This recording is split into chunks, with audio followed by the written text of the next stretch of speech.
আসসালামু আলাইকুম। অনেকেরই কিন্তু জানার ইচ্ছা আছে মালয়েশিয়ার আবাসিক হোটেলে খাবার দাবার ফ্রিতে দেয় নাকি কিনা খাইতে হয়। তো আজকের এই ভিডিওতে দেখেন আমি আছি এই মুহূর্তে মালয়েশিয়ার রাজধানী কুয়ালালামপুর ট্রেডার্স হোটেলে। এটা হচ্ছে একটা আবাসিক হোটেল, 4 স্টার হোটেল। তো আজকে কিন্তু একটা স্পেশাল দিন। মালয়েশিয়াতে স্পেশাল হলিডে থাকলে এরকম স্পেশাল খাবার দেয় যা একদম ফ্রিতে। তো এই সাইডে দেখেন মেয়েটা কিন্তু একদম তরতাজা জুস বানাই দেয় সবাইকে খাওয়ার জন্য। আর এই সাইডে দেখেন বিভিন্ন পদের খাবার, গরু গোস্ত, মুরগির গোস্ত, আর ওই সামনে দেখেন বিরিয়ানির চাউল। আর ওই সাইডে কিন্তু আরো খাবার আছে, চিংড়ি আছে, তারপরে আলু ভাজা আছে। আর এই সাইডে দেখেন মালয়েশিয়ার বিভিন্ন ট্রেডিশনাল পিঠা। আর এটা হচ্ছে যাই খাসির গোস্ত, একদম পুরা খাসির গোস্ত। তো আমি একটু নিলাম, যার যার হাতে কিন্তু নিতে হয়। আরও নিলাম এই যে গাজরের একটা জুস নিলাম, আর ওই যে গ্রিন আপেলের একটা জুস নিলাম।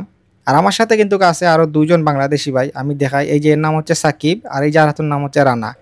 তো আপনারা যদি মালয়েশিয়াতে আবাসিক হোটেলে আসেন, 2 বেলার খাবার একদম ফ্রিতেই পাইবেন। আর এই যে আমার সামনে এইচআর আজকের অনুষ্ঠান সম্পর্কে কিছু বক্তব্য দের। আর এই যে আরো 3 জন, এরা সবাই কিন্তু এইচআর। ছবি উঠাইয়া একটা স্মৃতি হিসাবে এই ছবিগুলা রাখবো।